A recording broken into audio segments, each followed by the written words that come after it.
जय हिंद, वंदे मातरम। मित्रों, भाई सभी छात्रों को भाई शुभकामनाएं हैं। और सीबीएसई बोर्ड की परीक्षा तो भाई इंटर की शुरू भी हो गई हैं। अपनी यूपी बोर्ड की भी हमारी फरवरी में ही स्टार्ट है बच्चों। ठीक है, तो भाई हम प्रैक्टिस सेट लेकर के आए हैं आज। ठीक है, प्रैक्टिस सेट नंबर 5। और भाई समय रहेगा आपका 3 घंटे 15 मिनट पेपर का बच्चों। ठीक है, उससे पहले भाई सबसे पहले प्रैक्टिस सेट को कराने से पहले भाई जो अपना चैनल है जीएसएम हिंदी पॉइंट, सभी बच्चे जो है सब्सक्राइब करेंगे, लाइक करेंगे भाई, और कमेंट में वंदे मातरम लिखेंगे। ठीक है, तो शुरू करते हैं भाई आज का पाठ, आज का प्रैक्टिस सेट। समय रहेगा 3 घंटे 15 मिनट। 15 मिनट जो है परीक्षार्थियों को प्रश्न पत्र पढ़ने के लिए निर्धारित है। और निर्देश 2 पढ़ता हूँ भाई। पहले में संपूर्ण प्रश्न पत्र के 2 भाग हैं। हाँ बच्चों, 2 भाग हैं भाई, खंड क और खंड ख में विभाजित है। दूसरा नंबर है दोनों खंडों के सभी प्रश्नों के उत्तर देना अनिवार्य है भाई, कंपलसरी है। बस अथवा में आप छेक सकते हैं कि इसे ना करें तो इसे करें, बाकी कंपलसरी है। धीरतापूर्वक भी मित्रों उत्तर देंगे इसका। देखिए, मैं मनु कुमार लोहिया आपके साथ बना रहूँगा और बिल्कुल आप पूरी क्लास को देख करके जाएँ। ठीक है, कमेंट भी करेंगे भाई, मैं ऑफलाइन में कमेंट पढ़ लेता हूँ सभी बच्चों के। ठीक है, तो आज का प्रैक्टिस सेट का जो है पहला प्रश्न है, ज्ञानोदय पत्रिका के संपादक थे। ज्ञानोदय पत्रिका के संपादक थे कौन थे? कन्हैयालाल मिश्र प्रभाकर, बी बालकृष्ण भट्ट, सी प्रताप नारायण मिश्र, या डी कार्तिक प्रसाद खत्री। तो भाई पहले ये हो जाएंगे ऑप्शन नंबर ए, कौन? कन्हैयालाल मिश्र प्रभाकर। ठीक है बेटा, आगे चलते हैं। प्रश्न नंबर 2। प्रश्न नंबर 2 स्क्रीन पे है, देखिए। द्विवेदी युग के लेखक हैं, द्विवेदी युग के लेखक हैं सदल मिश्र, मोहन राकेश, अध्यापक पूरन सिंह, रामचंद्र शुक्ल। कौन होंगे भाई, बताओ, बताइए। द्विवेदी युग के लेखक भाई कमेंट में बताएं। ठीक है, बहुत ही इंपॉर्टेंट प्रश्न है भाई मित्रों। मैं देखूंगा कमेंट में कितने बच्चे सही आंसर देंगे भाई। ठीक है, प्रश्न नंबर क्या देखें। धूम्र स्वामिनी किस विधा की रचना है? धूम्र स्वामिनी कहानी है, उपन्यास है, नाटक है या आत्मकथा है? तो ये हो जाएगा हमारा नाटक। ऑप्शन नंबर बी हमारा करेक्ट हो जाएगा। धूम्र स्वामिनी क्या है? नाटक है। प्रश्न नंबर घ, विकलांग श्रद्धा का दौर। देखिए कितनी अच्छी जो रचना है, विकलांग श्रद्धा का दौर निबंध संग्रह के लेखक कौन है भाई? ठीक है, कौन है? डॉक्टर राजेंद्र नगेंद्र हैं, या हरिशंकर परसाई हैं, जैनेन्द्र कुमार हैं, हजारी प्रसाद द्विवेदी हैं? तो भाई हरिशंकर परसाई होंगे। ऑप्शन नंबर बी बिल्कुल करेक्ट हो जाएगा मित्रों। प्रश्न नंबर 9, हिंदी के प्रथम डायरी लेखक। वेरी वेरी इंपॉर्टेंट प्रश्न है भाई। हिंदी के प्रथम डायरी लेखक कौन है? धीरेन्द्र वर्मा हैं, या फिर कौन? सुंदरलाल त्रिपाठी हैं, या घनश्याम दास बिलड़ा हैं, या नरदेव शास्त्री वेदार्थी हैं? तो ऑप्शन नंबर डी हो जाएगा हमारा, नरदेव शास्त्री वेदार्थी। अब देखिए प्रश्न नंबर 2 है। 2 का क्या देखिए, भारतेंदु युगीन। भारतेंदु युगीन कवि हैं जयशंकर प्रसाद, मैत्रीशरण गुप्त, भवानी प्रसाद मिश्र, या प्रताप नारायण मिश्र? तो बताइए दूसरे का कौन सा हो जाएगा हमारा? इसका हो जाएगा Pratap Narayan Mishra. Option number D हमारा सही हो जाएगा। प्रश्न नंबर भाई 6, छायावाद युग की कृति है साकेत, कामायनी, प्रिय प्रवास, ये रामचंद्रिका? बताइए, छायावादी युग की कृति है साकेत, कामायनी, प्रिय प्रवास, या रामचंद्रिका? तो भाई कामायनी हो जाएगा बिल्कुल, जयशंकर प्रसाद का लिखा हुआ, क्योंकि जयशंकर प्रसाद छायावाद युग के कवि हैं। प्रश्न नंबर ग, पवन दूतिका काव्यांश के रचयिता कौन है? भाई वेरी वेरी इंपॉर्टेंट, आपके पाठ में भी है गद्य गरिमा में। पवन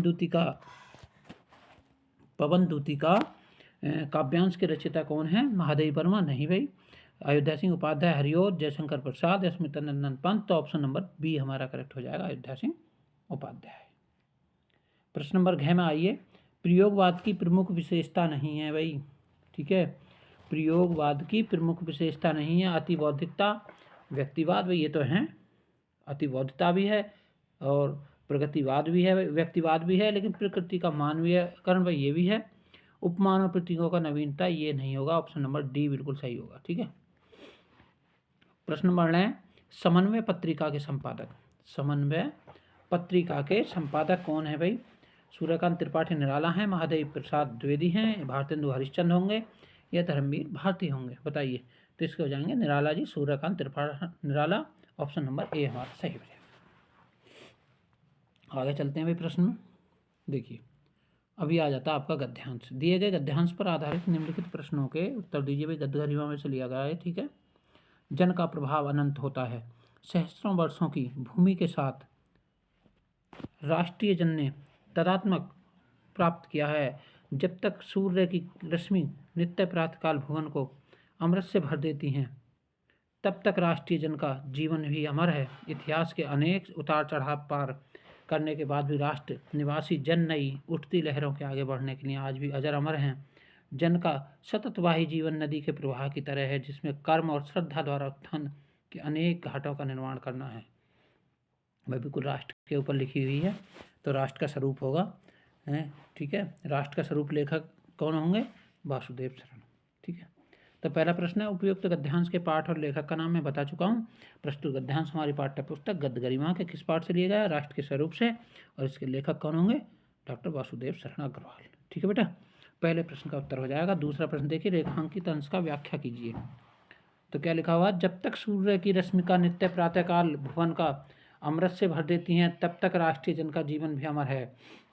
भाई राष्ट्र का जीवन, राष्ट्र के प्रति तब तक हम जो श्रद्धा भाव रखेंगे जब तक के इस पृथ्वी पर, इस भारत भूमि पर सूर्य की किरणें, सुबह सुबह की सूर्य किरणें अपने प्रकाश को फैलाती रहेंगी, अमृत रूपी हमें किरणों को प्रदान करती रहेंगी, तब तक हमारे अंदर राष्ट्रीय या हमारे लोगों के, जो राष्ट्र के लोग हैं, ठीक है, जिनका जीवन कैसा है? अमर है, राष्ट्र के प्रति समर्पण है, ठीक है, ये अर्थ हो जाएगा। प्रश्न नंबर 3, राष्ट्र निवासी जन ने किसके साथ तादात्म्य स्थापित किया? बताइए भाई।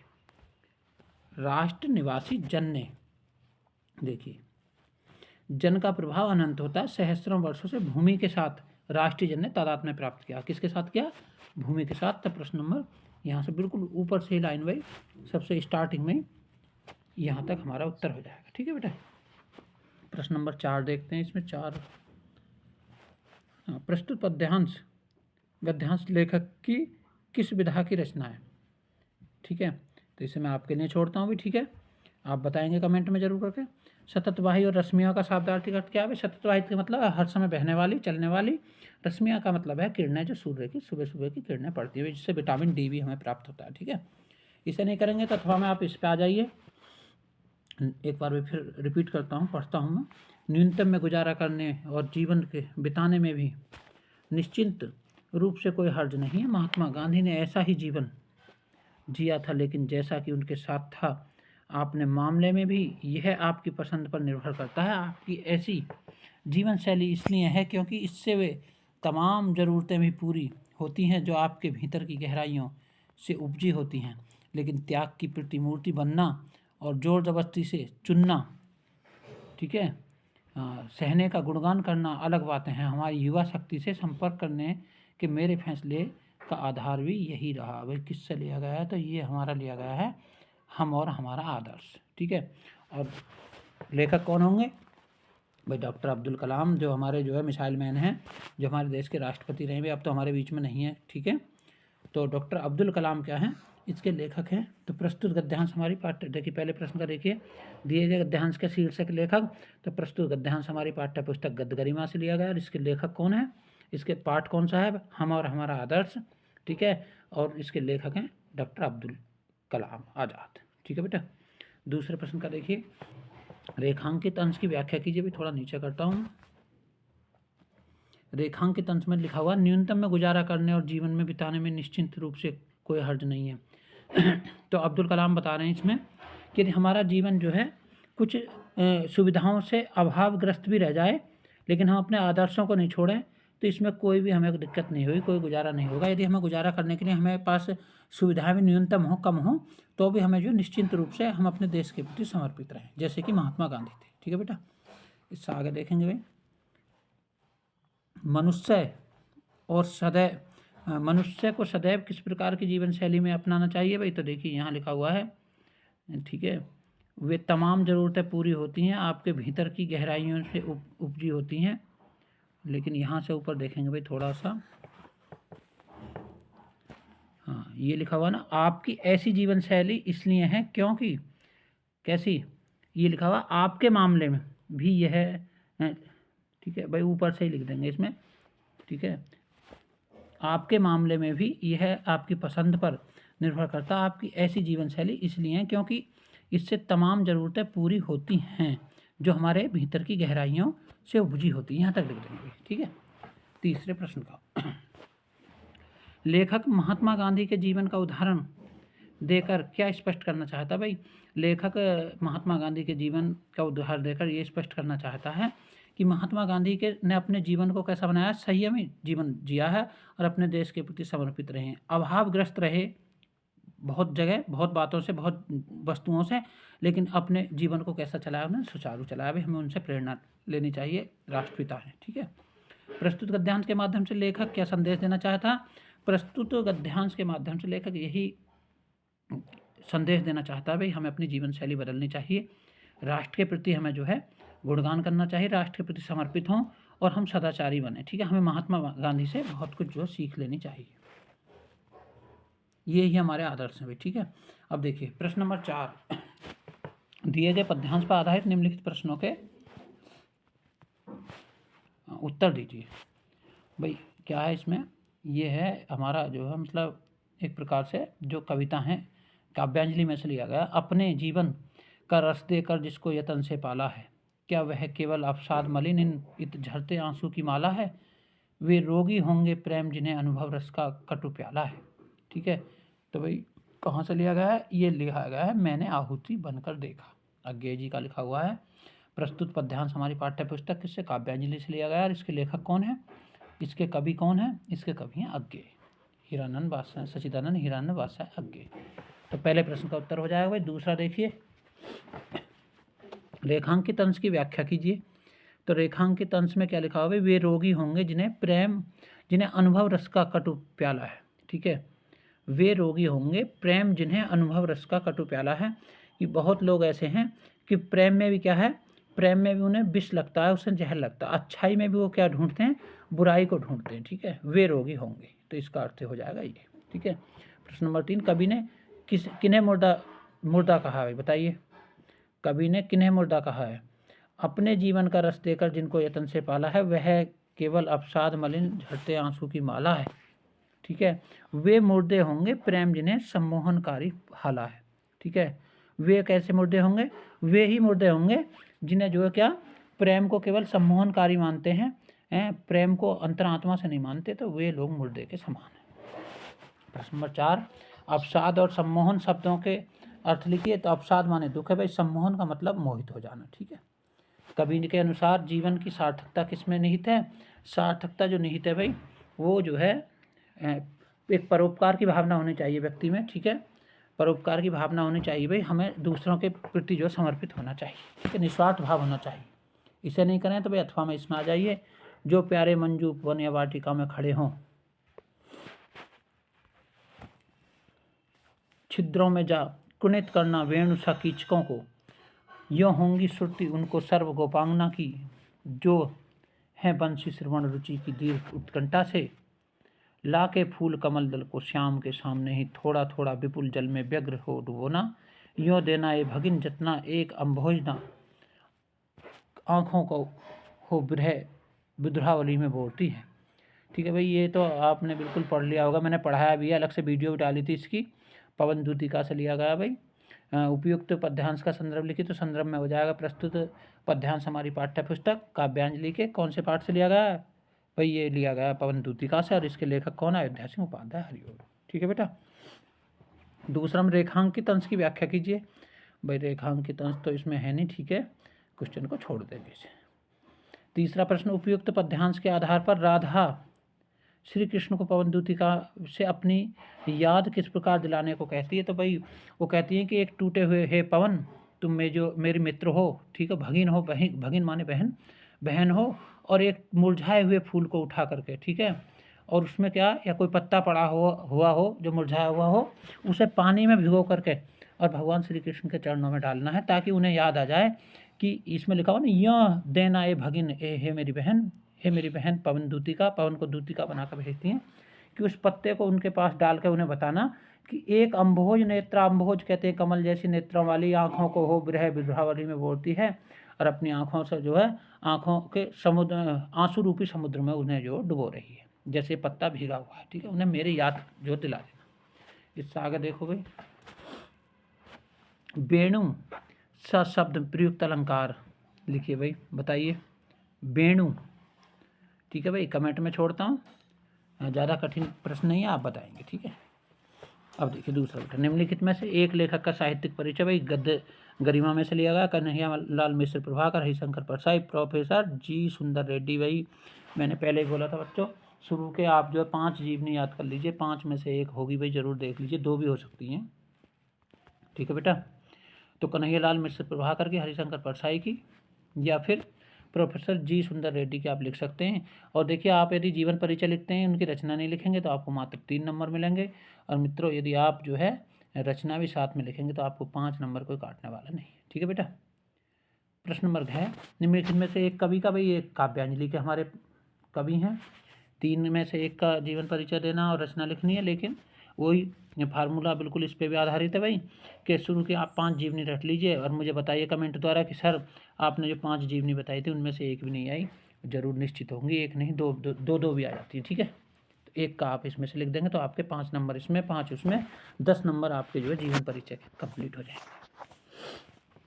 छठा प्रश्न देखिए बेटा, ये आपकी जो है कथा भारती से है, लाठी शब्द अथवा पंचलाइट कहानी का सारांश लिखिए, बिल्कुल लिख देंगे आप, गोधन वाला पार्ट है, पंचलाइट का लिख दें, लाठी का लिख दें, या ध्रुव यात्रा का उद्देश्य लिख देंगे भाई, ठीक है, विवेचना करेंगे। और इससे आगे फिर प्रश्न नंबर 7 भाई, स्वयंपति खंड काव्य। भाई खंड काव्य मैंने आपसे पहले बताया था कि जो हमारे मंडल में चलता है, जैसे हमारे मुरादाबाद मंडल में मुक्ति यज्ञ है, ऐसे हर मंडल में अलग अलग है भाई। ये गलती हम कभी नहीं करें कि सत्य की जीत आपके याद है, श्रवण कुमार का याद है, आप उसे लिख देंगे तो आपका नंबर 0 होगा। इसलिए बच्चों आप मुक्ति यज्ञ या आपके जो मंडल में चलता है, आप अपने हिंदी के टीचर से पूछ सकते हैं, उसी खंड काव्य के बारे में लिखें, ठीक है बेटा। आगे चलेंगे भाई। हाँ देखिए, अब आपका जो है संस्कृत दिग्दर्शिका में से आ गया भाई, ठीक है, अनुवाद करते हैं, देखेंगे एक एक शब्द को। संस्कृत से साहित्य सरल, जो संस्कृत का साहित्य है, पहले तो भाई लिया कहाँ से गया है, संस्कृत भाषा महत्तम से लिया गया है। तो संस्कृत से साहित्यम सरम, संस्कृत का साहित्य जो सरस है, व्याकरण सुनिश्चम, सुनिश्चित व्याकरण है, तस्य गद्य पद्य च लालित्यम भावबोधस्य अद्वितीयम श्रुति माधुरम वर्तते। इसका गद्य और पद्य का जो भाव बोध है, इसका अर्थ है, उसके समान कोई दूसरा नहीं है।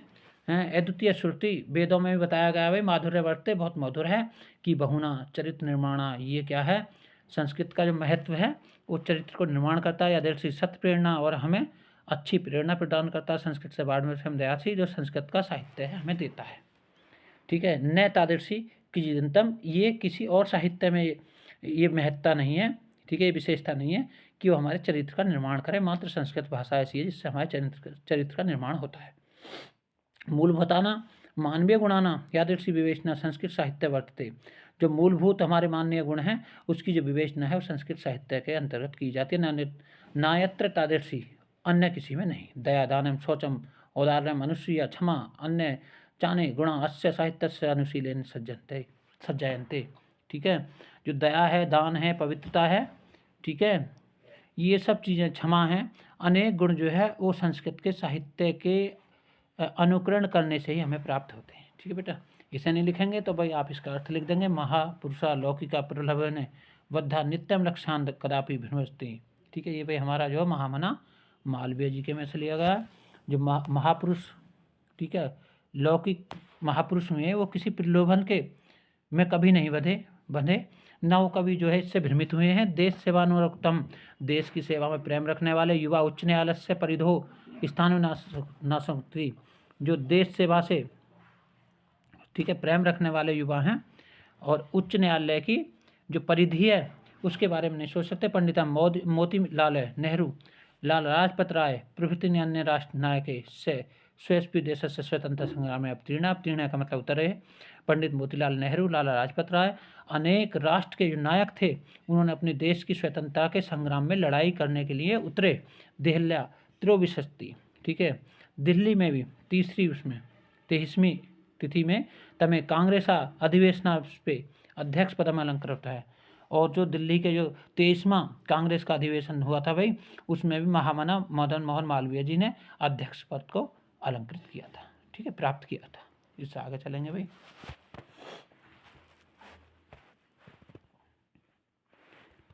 अब देखिए बेटा, ये आपका जो है संस्कृत दिग्दर्शिका में से भाई क्या है, ये श्लोक है, वो पैराग्राफ था।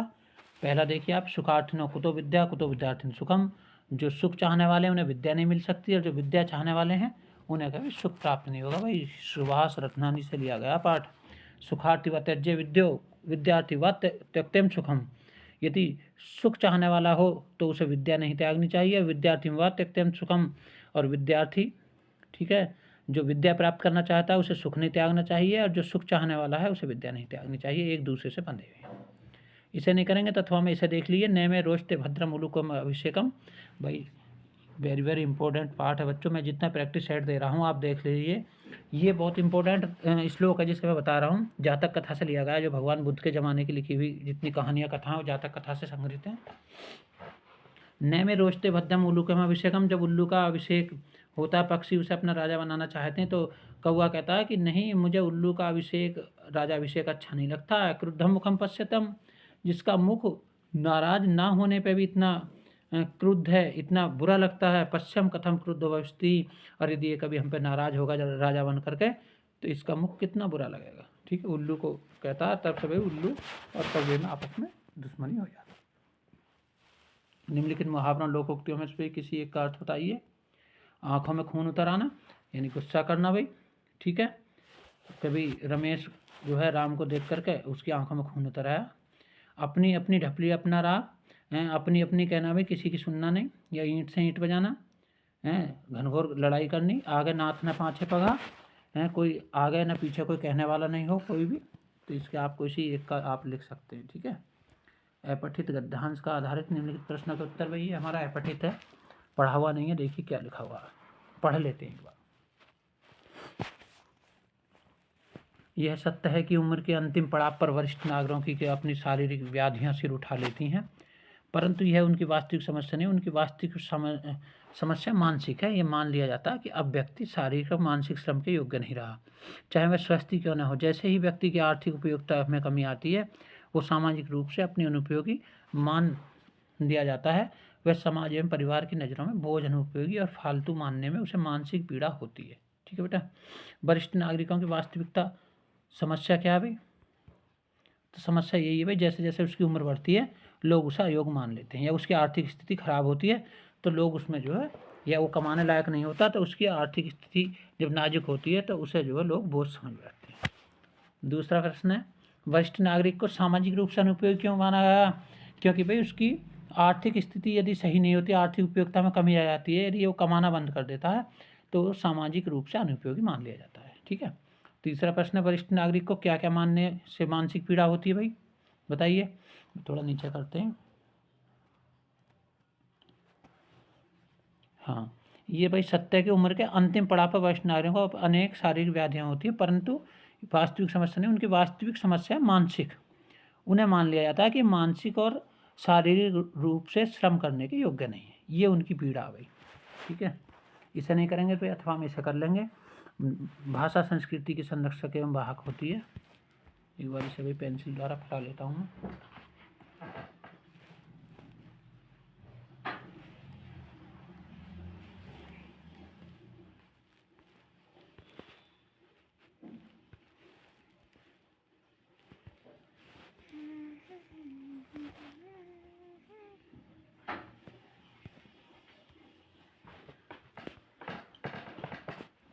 हाँ देखिए, भाषा संस्कृति की संरक्षण में वाहक होती है। भाषा की गरिमा नष्ट होने से उस स्थान की सभ्यता और संस्कृति पर भी प्रतिकूल प्रभाव पड़ता है। प्रत्येक देश की पहचान का एक मजबूत आधार उसकी अपनी भाषा होती है, जो अधिक से अधिक व्यक्तियों द्वारा बोली जाने वाली भाषा के रूप में राष्ट्रभाषा का तात्पर्य पूरे देश की भाषा का पद ग्रहण करती है। राष्ट्रभाषा के द्वारा आपस में संपर्क बनाए रखकर देश की एकता और अखंडता को भी कायम रखा जा सकता है।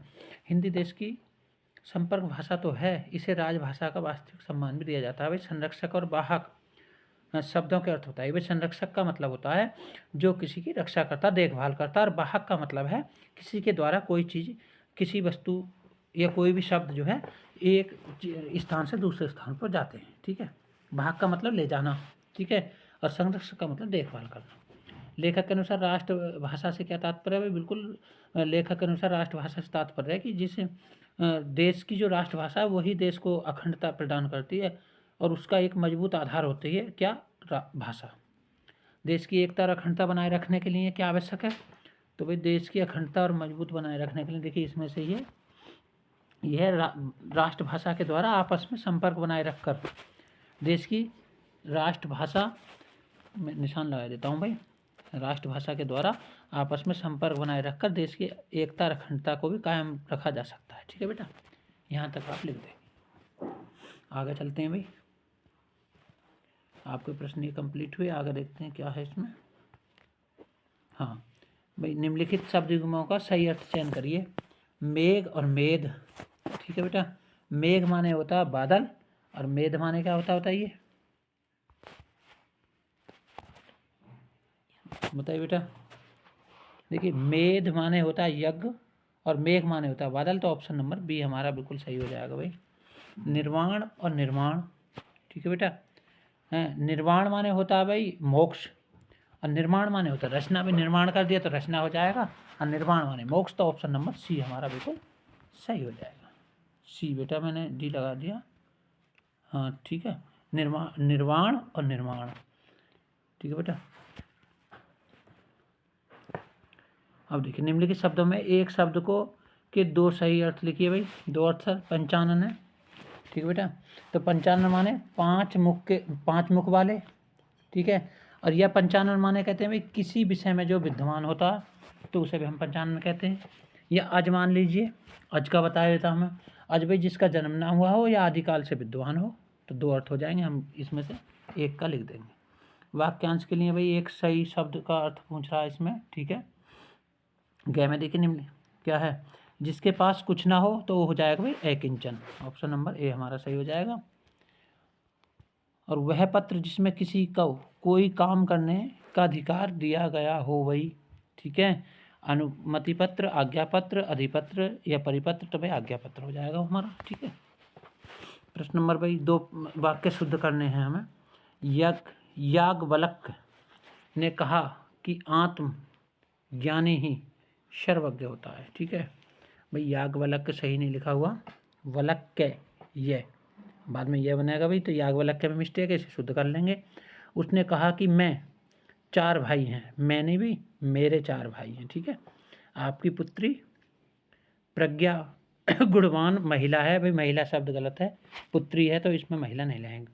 गुणवान नहीं होगा भाई, गुणवती लगेगा। ठीक है, गुणवती लगा देंगे, महिला चलो नहीं हटेगा, तो गुणवान नहीं होगा, गुणवान पुरुष के लिए लगाता है, गुणवती लगा देंगे। प्रेम करना तलवार की नोक पर चलना है भाई, ये गलत है। प्रेम करना तलवार की नोक पर चलना है, नोक पर चलने के समान है, चलना नहीं भाई, चलने के समान है। ठीक है, आप इस तरीके से लिख दें। हास्य रस या वीर रस का स्थायी भाव, हास्य रस का भाई ह्रास है, वीर रस का क्या है उत्साह है। उदाहरण देंगे तो क्या देंगे, मैंने हास्य रस का बताया था मरकट बदन भयंकर दे, या वीर रस का लिख देंगे चढ़ चेतक तलवार उठा करता था भूतल पानी को, राणा प्रताप सर काट काट करता था सफल जवानी को, हैं। या मैं सत्य कहता हूँ सके सुकुमार मत जानो मुझे, इस तरीके से आप लिख दें। यमक अलंकार अथवा भ्रांतिमान, तो यमक का लिख देंगे भाई, जहाँ एक शब्द एक बार या 2 बार हो लेकिन क्या हो अर्थ उसके भाई अलग अलग हों, तो क्या हो जाएगा। जैसे कि क्या बताया था, कनक कनकते सौगुने मादकता अधिकाया खाए बोराए जगवा पाए बोराए। चौपाई छंद या कुंडलिया, तो भाई चौपाई छंद का लिख दो। 4 चरण होते हैं, प्रत्येक चरण में 16-16 मात्राएं होती हैं, यानी 64 मात्राएं होती हैं। प्रश्न नंबर 13 देखिए बेटा, दैनिक समाचार पत्र में प्रकाशित विज्ञापन के आधार पर संविदा पर लेखपाल पद की नियुक्ति हेतु अपने जनपद के जिलाधिकारी को आवेदन लिखेंगे, तो सेवम श्रीमान कलेक्टर महोदय। ठीक है, आप अपने जिले का नाम लिख देंगे। महोदय निवेदन इस प्रकार है कि संविदा पर आपके यहाँ एक लेखपाल की कुछ भर्तियाँ निकली हुई हैं और मैं इस योग्य हूँ, आप मुझे जो इस पद को प्रदान करने की कृपा करें। या फिर भाई आगे लिखेंगे अपनी गली की नालियों की समुचित सफाई के लिए नगर निगम अधिकारी, तो नगर निगम अधिकारी के लिए लिख देंगे कि सेवम श्रीमान नगर स्वास्थ्य निगम अधिकारी महोदय निवेदन इस प्रकार है कि हम जिस स्थान पर रह रहे हैं वहाँ की नालियाँ ठीक है पूरी तरीके से जो है गंदियाँ हैं, साफ़ नहीं हैं, और आप वहाँ किसी सफाई कर्मचारी को नियुक्त करने की कृपा करें। ठीक है बेटा, तो इस तरीके से आप लिख सकते हैं। प्रश्न नंबर 14 लास्ट प्रश्न, निम्नलिखित विषयों में से किसी एक पर अपनी भाषा शैली पर निबंध लिखिए। भाई मानव कल्याण में रोबोट, बिल्कुल सही भाई। मानव कल्याण में रोबोट जो है कि एक अहम भूमिका है भाई। वैज्ञानिक युग चल रहा है हमारा, ठीक है। बहुत ऐसे कार्य हैं जिन्हें मनुष्य ना करके रोबोट द्वारा उसे संपन्न कराया जा सकता है, तो भाई रोबोट के बारे में लिख सकते हैं। या दूसरा है नई शिक्षा नीति 2020 की प्रमुख विशेषताएं, ठीक है बेटा। तीसरा प्रश्न है विद्यालय में पुस्तकालय का महत्व, भाई जो लाइब्रेरी वगैरह होती हैं कि सेवा में श्रीमान प्रधानाचार्य महोदय, ओ सॉरी भाई एप्लीकेशन नहीं लिख रहे हम, ठीक है। इसमें लाइब्रेरी के बारे में आप पुस्तकालय के बारे में लिख देंगे कि आपका विद्यालय में किस प्रकार की लाइब्रेरी का वर्णन है किस तरीके की आप पुस्तकें हैं विद्यमान है, किस तरीके की नहीं है, वो सारी चीज़ें आप लिख सकते हैं। या भारतीय चुनाव प्रणाली, वेरी वेरी इंपॉर्टेंट है भाई चुनाव प्रणाली, ठीक है। लोकतंत्र है, तो हम अपने जो है उसके बारे में लिख सकते हैं, ठीक है बेटा। तो इस तरीके से आपका भाई आज का जो प्रैक्टिस सेट है समाप्त होता है। लेकिन उससे पहले सभी भाइयों से जो अपना GSM हिंदी पॉइंट है सब्सक्राइब करें, लाइक करें, शेयर करें भाई, ठीक है। जय हिंद, जय भारत, वंदे मातरम।